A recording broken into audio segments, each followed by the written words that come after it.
நம்முடைய திரு வேல்முருகன் அவர்களும் அவையிலே இது குறித்து மார்ச் 2002 உரையாற்றி இருக்கிறார்கள்.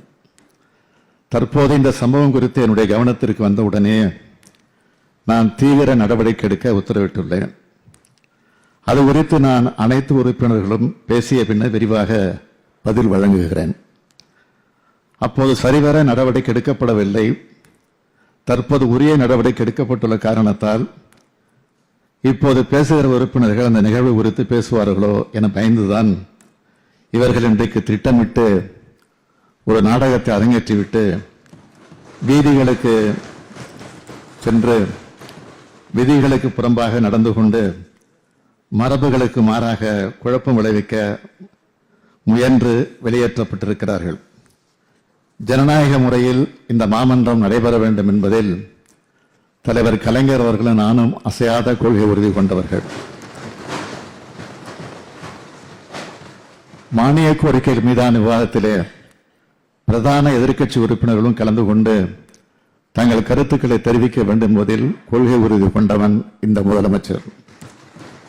தாங்களும் பல கோரிக்கைகள் வைத்து மாண்புமிகு பேரவை முன்னவர் அவர்களும் பேசுவதற்கு வாய்ப்பு தரலாம் என பரிந்துரை செய்தும் முதலமைச்சராக அமைச்சர்களாக இருந்தவர்கள் இங்கே நடந்து கொண்ட முறை தவிர்த்திருக்கப்பட வேண்டியதுதான்.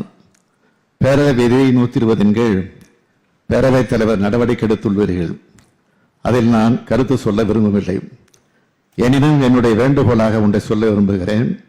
இன்றைக்கு காலையிலும் மாலையிலும் மானிய கோரிக்கை மீதான விவாதம் நடைபெற உள்ள நிலையில் வெளியேற்றப்பட்டவர்கள் இந்த அவைக்கு வினாக்கள் விடைகள் நேரம் முடிந்த பின்னரே அனுமதிக்க பெறலாம் எனும் வேண்டுகோளையும் பிரதான எதிர்க்கட்சி தன்னுடைய கருத்தினை பதிவு செய்ய வாய்ப்பு தர வேண்டும் என்றும் இதனை தாங்கள் பரிசீலித்து ஆவணம் செய்ய வேண்டுமாறு கேட்டு அமைகிறேன்.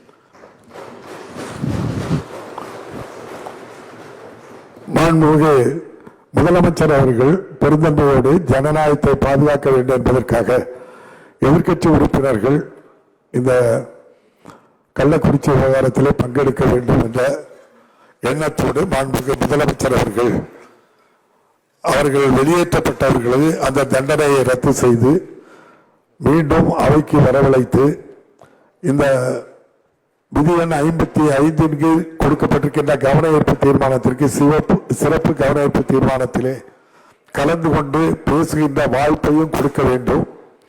தொடர்ந்து நம்முடைய மானிய கோரிக்கைகளுடைய விவாதங்களிலும் கலந்து கொள்ள வேண்டும் என்று பெருந்தன்மையோடு சொன்ன நம்முடைய மாண்புமிகு முதல்வர் அவர்களுக்கு இந்த அவை நன்றி தெரிவித்து வெளியேற்றப்பட்டவர்கள் அனைவரும் மீண்டும் அவைக்கு வர வேண்டும் என்று உத்தரவிடுகிறேன். நன்றி. செய்திகளை உடனுக்குடனும் துல்லியமாகவும் தெரிந்து கொள்ள சப்ஸ்கிரைப் பண்ணுங்க.